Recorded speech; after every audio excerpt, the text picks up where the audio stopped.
Buenas tardes. Hoy vamos a hacer referencia al razonamiento jurídico para analizarlo en ese tránsito histórico de lo que podríamos llamar un mecanicismo decimonónico a una discrecionalidad judicial para luego entender la importancia de un razonamiento práctico prudencial como acto de determinación del derecho. Herbada, a quien hemos citado ya varias veces con anterioridad, con mucha claridad dice que el oficio del jurista consiste en el discernimiento y la determinación de lo justo en los casos concretos. Es decir, el discernimiento y la determinación de lo justo, que es lo mismo que decir el derecho, en los casos concretos. Entendiendo él el derecho como la cosa justa, nos dice justamente que es eso, no es más ni menos que discernir y determinar lo justo en su aplicación concreta para el caso determinado. Es decir, nos convoca con esta expresión al entendimiento del acto más concreto que se realiza cuando el juez, embestido de jurisprudencia, determina y aplica el derecho en un caso concreto. El positivismo jurídico del siglo XIX y su heredero el XX, embebidos de la concepción de la ciencia jurídica que naciera en ese primer siglo, el XIX, y que nos llevara a una dogmática jurídica o ciencia del derecho positivo expreso, podemos decir que despojó, desvistió de racionalidad al proceso de determinación del derecho en el caso concreto. Dicho proceso no era más que el resultado de una mera y básica operación mecánica de subsunción logística en unos casos o un procedimiento meramente voluntarista para otros casos. Numerosas voces se alzaron contra ello de las diversas corrientes cognitivo-jurídicas que caracterizaron al siglo XIX y al siglo XX.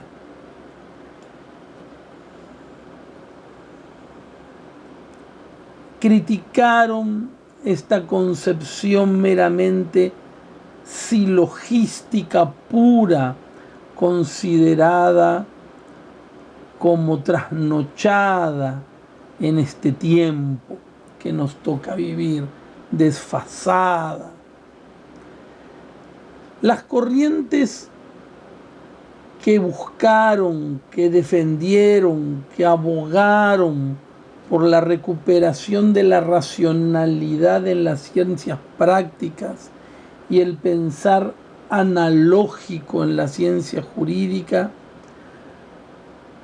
han pretendido reelaborar, reconstruir toda una teoría de la determinación del derecho en el caso concreto para poder lograr nuevamente que el juez como operador jurídico tenga un papel protagónico, central, decisivo en el quehacer jurídico y no será meramente un aplicador mecánico mecánico del derecho. Desde este ángulo, desde esta nueva visión, han tomado fuerza las llamadas categorías de la justificación interna y la justificación externa, que refieren en gran medida a las diversas exigencias racionales de justificación de las decisiones judiciales.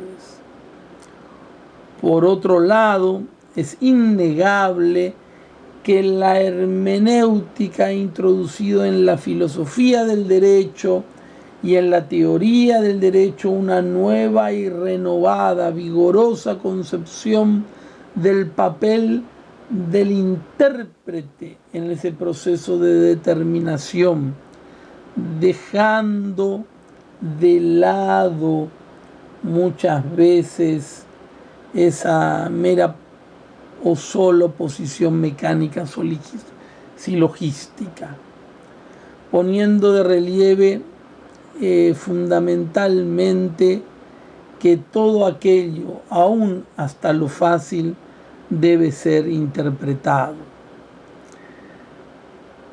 Tenemos entonces que la teoría de la justificación aparece en escena exigiendo a las decisiones judiciales un fundamento racional, es decir, la necesidad de fundamentar o motivar las resoluciones.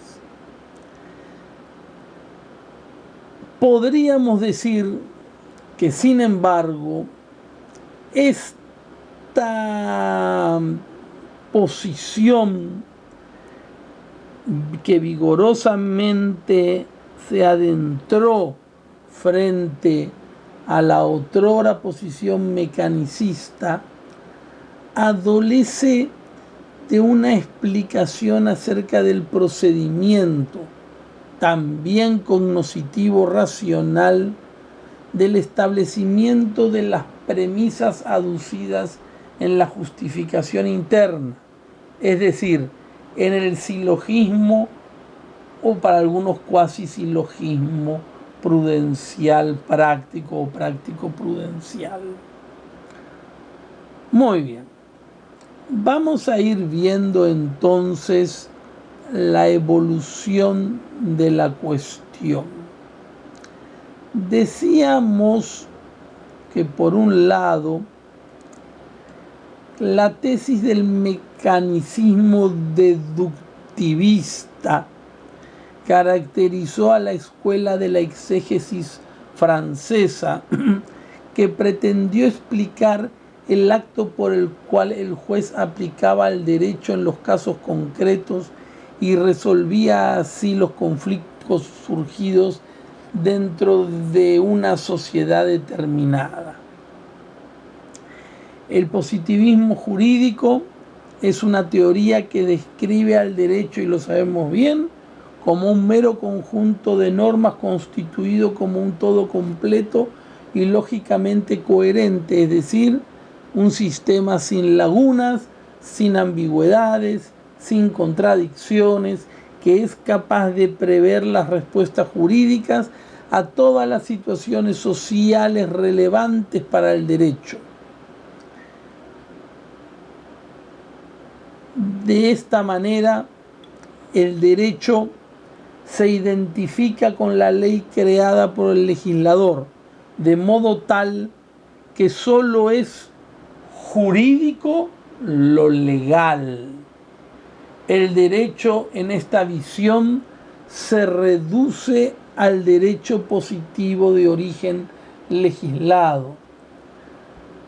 Tan fuerte fue esta concepción que profesores de la Universidad de París decían: no se enseña derecho, se enseña el código, se enseña la ley. Era el culto al código napoleónico. Otro postulado que puede destacarse del positivismo lógico es del positivismo jurídico, es la drástica separación entre la creación y la aplicación del derecho. Esta separación constituye un condicionamiento de posibilidad de la tesis del mecanicismo deductivista de la creación de la escuela exegética o de la exégesis, que tendrá su funcionalidad en el ámbito de la aplicación del derecho. Podríamos decir también, como corolario de estas peculiaridades, que la escuela se destaca por el marcado interés de regular todas las situaciones jurídicas posibles, de tal manera que en el sistema normativo se encuentran las respuestas jurídicas a todas las situaciones sociales con alguna relevancia o importancia para el derecho. Bajo esta manera, bajo esta forma de entender, el derecho cobra sentido la denominada tesis de la aplicación mecanicista logicista de la norma, según la cual el derecho es aplicado por el juez mediante un silogismo de subsunción que reduce al mínimo así un papel como juzgador, de tal manera que la resolución de los conflictos consiste en un proceso de aplicación deductiva más que en una determinación y concreción de la norma jurídica. Así, la norma actúa como una premisa mayor del silogismo jurídico y los hechos como premisa menor. ¿Para qué? Para que la solución se infiera de manera necesaria y con absoluta certeza. La tarea del juez queda reducida a un mero aplicador mecánico de la ley, cuyo instrumento racional exclusivo es la lógica deductiva. No olvidemos las palabras de Montesquieu cuando decía: el juez es un sujeto inanimado que lo único que tiene que hacer es aplicar el derecho. Nadie puede negar la importancia de la influencia del positivismo jurídico en el siglo XIX y en el siglo XX, y de uno de sus postulados más exitosos y de mayor resonancia, que fue la tesis de la discrecionalidad judicial, que ya planteada por Hans Kelsen en su Teoría puro del derecho y terminada de sacarle punta al lápiz Hart, esta tesis asumió los problemas que dejó sin resolver el mecanicismo deductivista en el ámbito de la aplicación de las normas del sistema jurídico a los casos concretos. En primer lugar, podemos decir como de uno de los más significativos problemas con que se encontró este positivismo del siglo XIX en su posición mecanicista de aplicación de las normas, es el denominado problema de la textura abierta del lenguaje jurídico. En efecto, el positivismo del siglo XIX había asumido como dogma que el lenguaje en el que era expresado y comunicado una regla jurídica era claro, de tal modo que para cada expresión lingüística existía un solo y único significado posible. Kelsen y con especialidad Hart cuestionan este dogma y advierten que las reglas jurídicas, al estar expresadas mediante signos lingüísticos, poseen una limitación inherente a su propia naturaleza. El lenguaje en que está expresada una regla jurídica entonces permite identificar una cierta zona de significado al que ella es aplicable con claridad. Pero existe otra zona de significación en la que no es claro si el ámbito de la aplicación se hace extensivo. En otras palabras, podemos decir, una regla permite identificar sin problema en qué casos concretos son regulados para ella, pero existiría bajo estas premisas otros casos en los cuales no es claro si la norma es o no aplicable. Una zona de nebulosa, es decir, una zona, una extrazona, una zona por fuera de la zona de claridad de la norma. Otro factor se da sin lugar a dudas entre la distinción de casos difíciles y casos fáciles, que es la ausencia de la regla jurídica alguna que regule el caso concreto. Aquí no se trata de una misma regla, que una misma regla dé lugar a distintas interpretaciones, porque el lenguaje en el que viene expresada da lugar a diversos sentidos, sino que hay una regla que nos indique en qué sentido debe determinar el juez una decisión concreta. Al llamar la atención sobre este punto, el positivismo del siglo XX puso en entredicho el dogma de la completitud del ordenamiento, el dogma de la completitud y plenitud del sistema jurídico. Como vimos, como escucharon, afirmaba que en él era posible encontrar todas las respuestas a cualquier situación jurídica que se presente.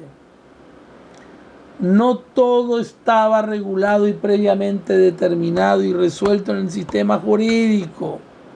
¿Qué debía hacer el juez en esos casos? El positivismo del siglo XIX, ese positivismo decimonónico, había contemplado esta posibilidad, y la respuesta del problema fue la de incluir en el sistema de cánones interpretativos que permitieran resolver.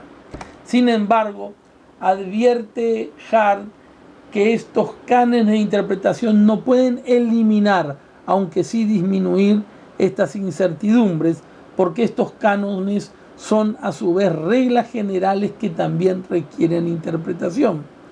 De esta manera, el problema no estaba resuelto. Así las cosas,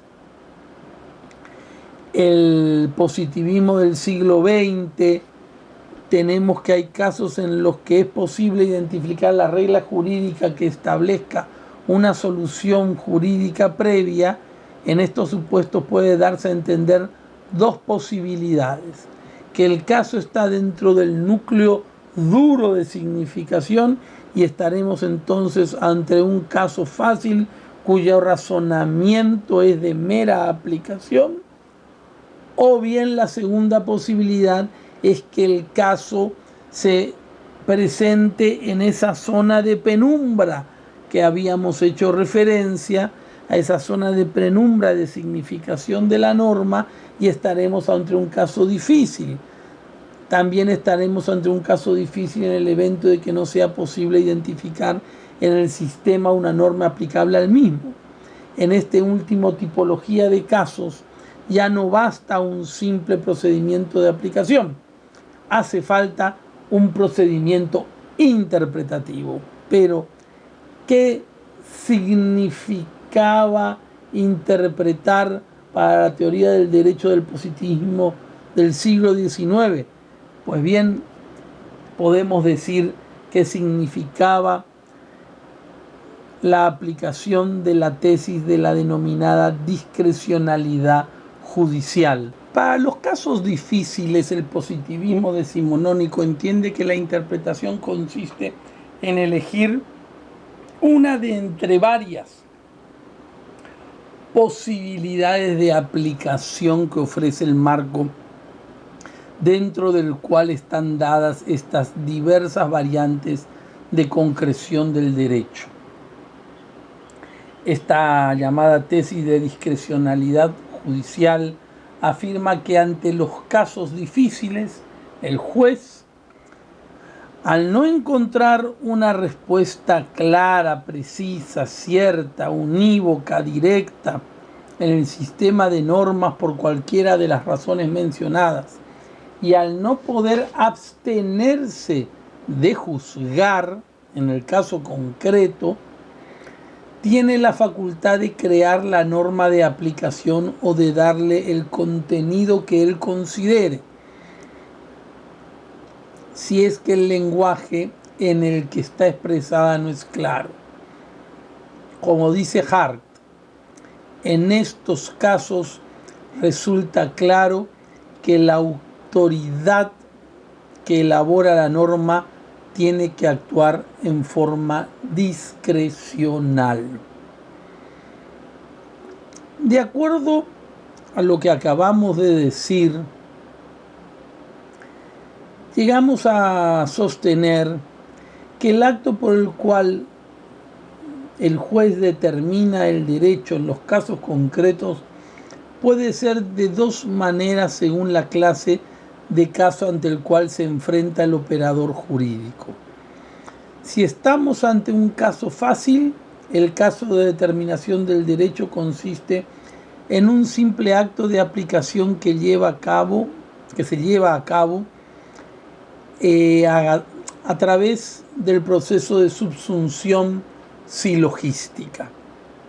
Si en cambio el operador jurídico se encuentra ante un caso difícil, tiene la facultad discrecional de optar, de elegir entre diversas posibilidades interpretativas que le ofrece la regla jurídica. En esta situación estamos fundamentalmente ante un acto de naturaleza volitiva, voluntaria. Surge entonces, ¿esta elección es realizada bajo algún criterio de corrección racional? Pues bien, la discrecionalidad judicial es una elección realizada por quien tiene, dijimos, la autoridad para establecer, para fijar, para determinar uno de los sentidos de la norma o bien crearla, según el caso. Pero ahora lo que estamos preguntando es si antes de la elección hay un acto de conocimiento que oriente en un sentido u otro la determinación del derecho. Para Hans Kelsen existen dos momentos en el proceso de elección que constituye la determinación de un sentido de la regla jurídica. En un primer momento, que es el cognoscitivo, la racionalidad del intérprete simplemente le señala la validez de la norma y sus posibles formas de aplicación, pero no otorga, sin embargo, condiciones de procedibilidad de un enunciado o de varios sobre otro u otros. Por su parte, Hart sostiene que este acto no está guiado por ningún criterio racional de corrección y el único momento cognoscitivo viene dado por el conocimiento de las diversas posibilidades de aplicación de la regla. De esta manera, el proceso de elección de la norma es ciego en el sentido de que no es guiado por ningún criterio racional que determina o que permite, mejor dicho, distinguir entre la decisión correcta y la decisión incorrecta. Cualquier determinación es correcta siempre que se haga dentro del marco de referencia y de posibilidades que ofrece la regla jurídica que se interpreta.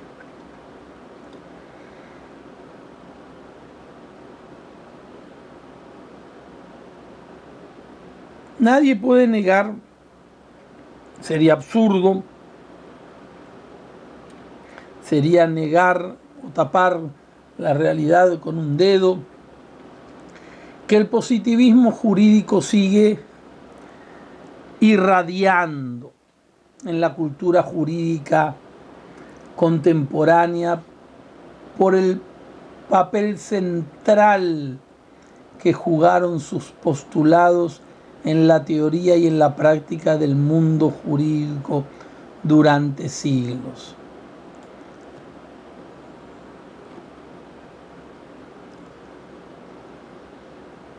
Pero, no obstante de ello,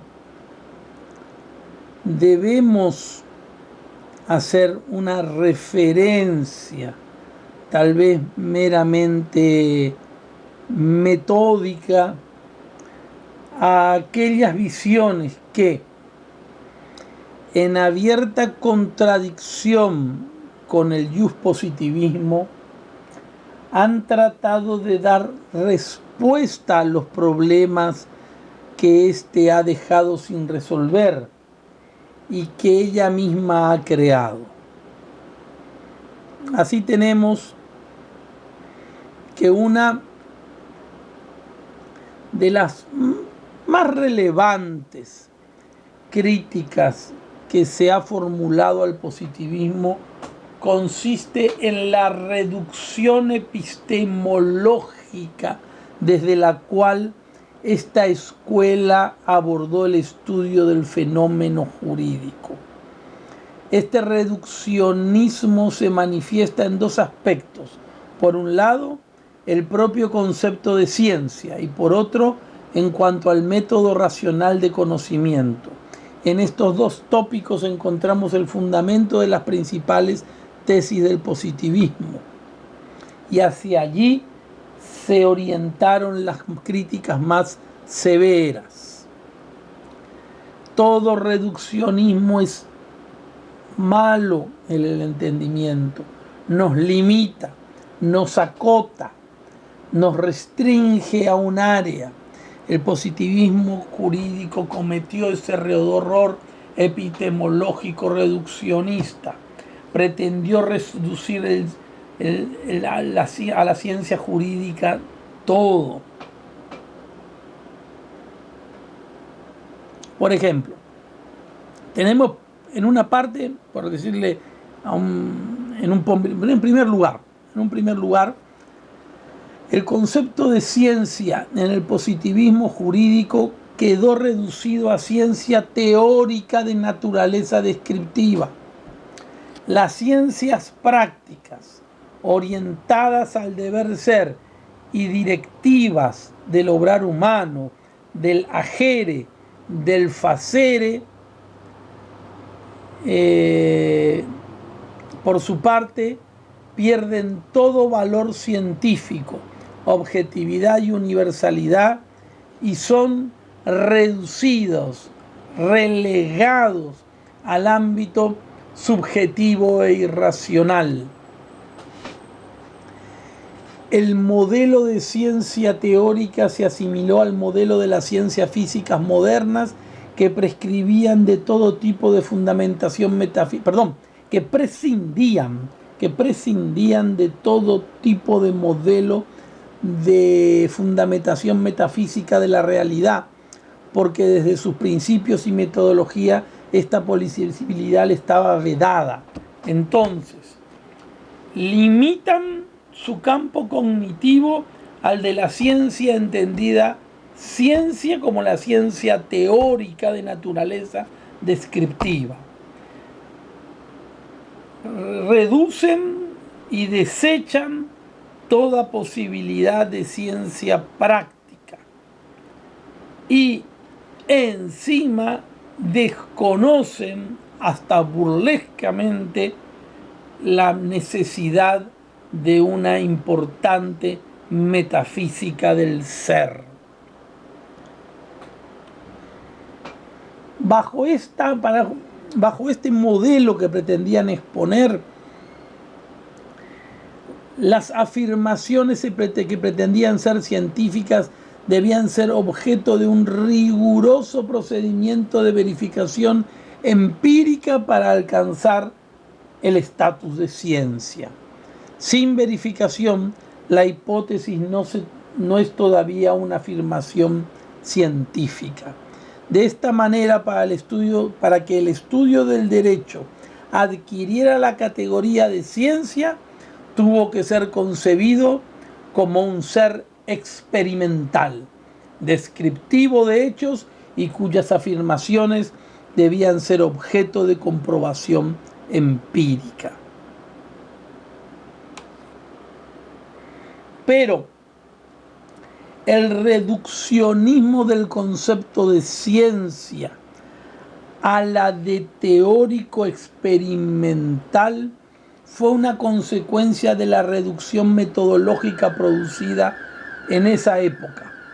La pretensión moderna consistió en estudiar toda realidad, incluso aquellas que eran objeto de estudio de ciencias sociales, historia, etc., con los parámetros del modelo matemático experimental de las ciencias físicas, pues era el único que podía proporcionar exactitud y objetividad necesaria para constituir la verdadera ciencia.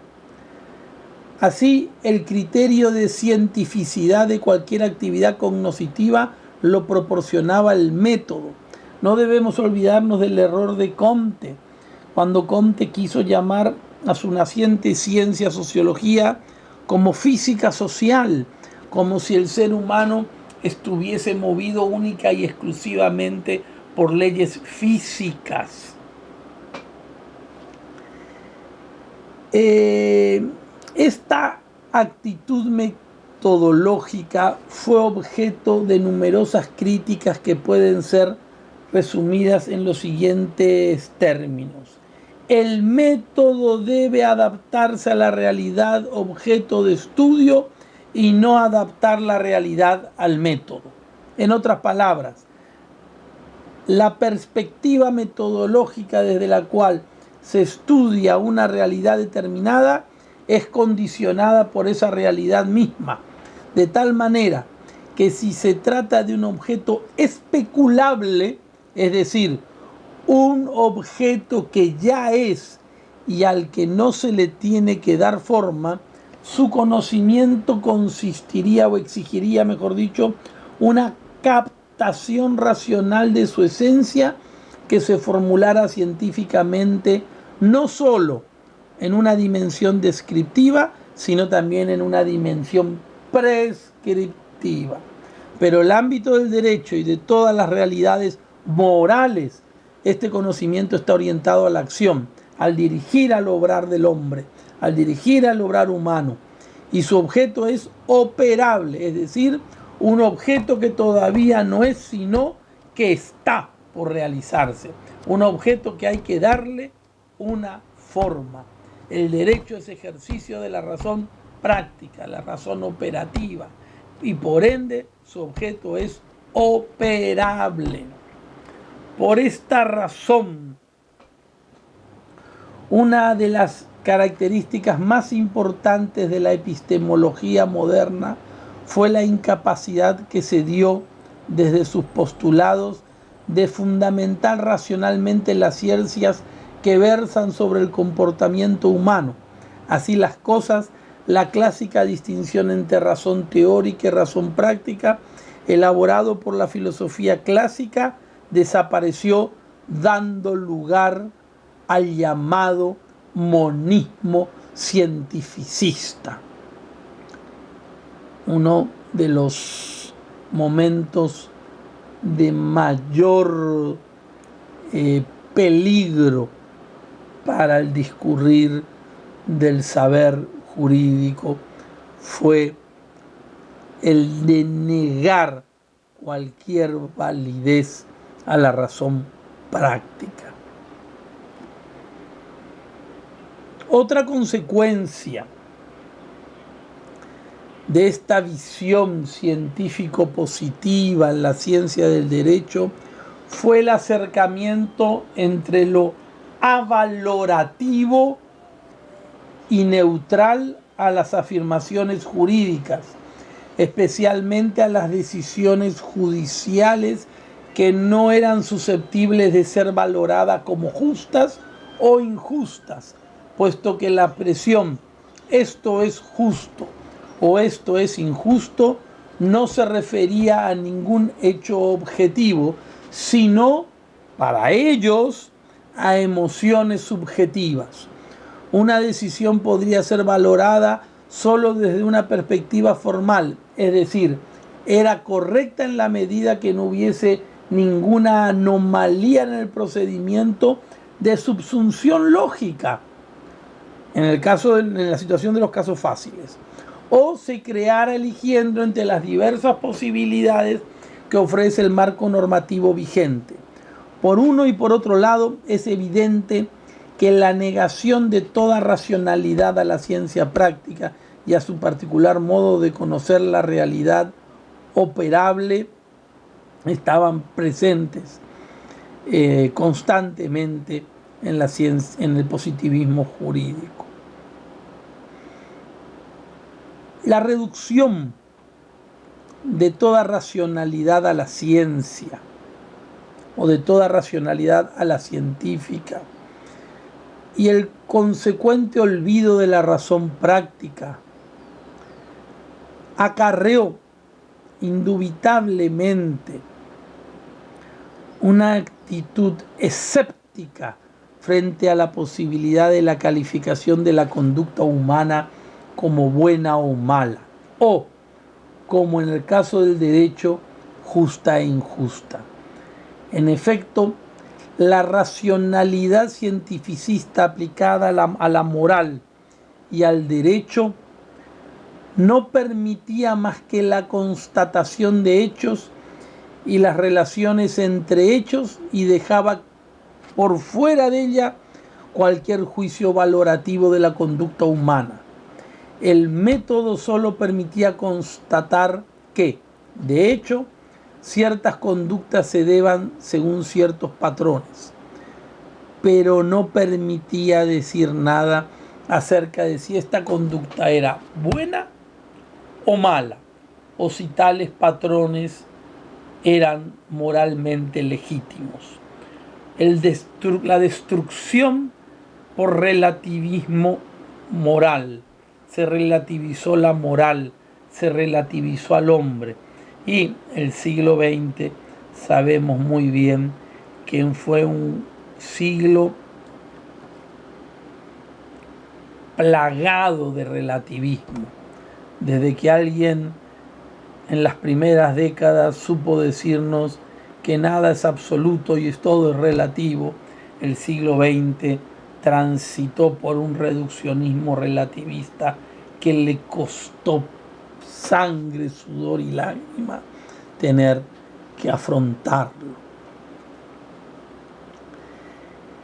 El positivismo reduccionista jurídico decimonónico había afirmado que en la aplicación judicial consistía un acto de subsunción mecánica del caso con la norma, ya lo dijimos bien dicho.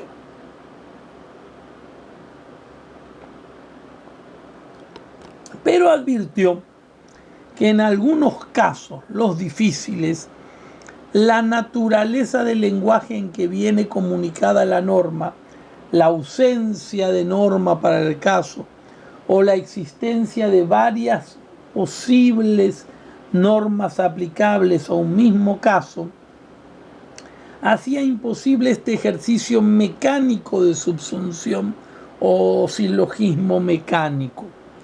Por ello, se hacía necesaria la actividad interpretativa por parte del juez, que consistía en escoger uno de los sentidos posibles de significación o bien crear la norma jurídica concreta.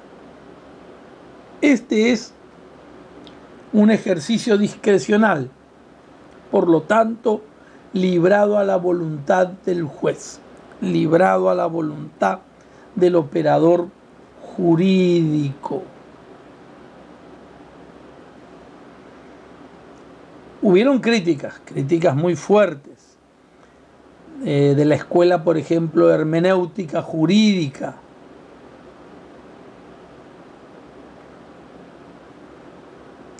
Para la hermenéutica, la interpretación jurídica se consiste en el núcleo central de la función judicial, al margen de todo tipo de mensaje normativo que vaya a solucionar el caso concreto. Esto supone entender que el razonamiento interpretativo de los jueces no se encuentra escindido en dos, como sostiene la teoría del positivismo mecanicista, succionista jurídico del siglo XIX y siglo XX. Una alternativa de aplicación judicial a un determinado caso de tipo de casos o interpretación en sentido discrecional para otros. Lo que, por el contrario, afirma la hermenéutica es que todo acto de determinación judicial es por sí mismo o por su misma naturaleza un acto de interpretación. Así las cosas, la operación por la cual el juez aplica la norma que parece clara desde un punto de vista lingüístico al caso concreto es de naturaleza hermenéutica. En efecto, interpretar significa comprender, más allá de las palabras expresadas en un texto normativo, una realidad significada que se hace pertinente con el contexto del problema que tiene el juez ante sus ojos. Por ello, captar intelectualmente que en un determinado enunciado normativo que un determinado enunciado normativo es claro respecto de un caso concreto, significa para el operador jurídico, para el juez, haber comprendido primero el sentido del caso y de la norma, la relación entre los dos y su misma claridad. Y esto es ya un acto de interpretación. En síntesis, hay acto de interpretación, tanto sea el caso fácil como sea el caso difícil. Pues bien, ya para nadar en las aguas de la interpretación prudencial práctica, podemos decir que como resultado de los fuertes cuestionamientos que se le han formulado a la teoría del razonamiento jurídico positivo, y buscando con sana intención dar respuesta a los principales problemas que éste generó, la filosofía del derecho con posterioridad a la segunda mitad del siglo XX se levanta en un movimiento que intenta reivindicar la racionalidad práctica, de raíz aristotélica por un lado y alguna con fuente kantiana por el otro. Este movimiento puso de relieve la necesidad de fundamentar racionalmente el deber ser, superando el marco cientificista que caracterizó el pensamiento moral y jurídico anterior. El resultado de este movimiento reivindicador es la elaboración de la teoría de la justificación del proceso racional de la determinación-adjudicación en el caso concreto. Desde el realismo jurídico clásico, corriente reivindicadora del pensamiento clásico de coordenadas aristotélica-tomistas, se ha hecho un importante esfuerzo por recuperar en el razonamiento jurídico la racionalidad práctico-prudencial. Esta posición ofrece una explicación acerca del razonamiento jurídico de la adjudicación del derecho, es decir, acepta la posibilidad de establecer criterios que permitan discernir entre una buena determinación del derecho de una que no lo es en absoluto.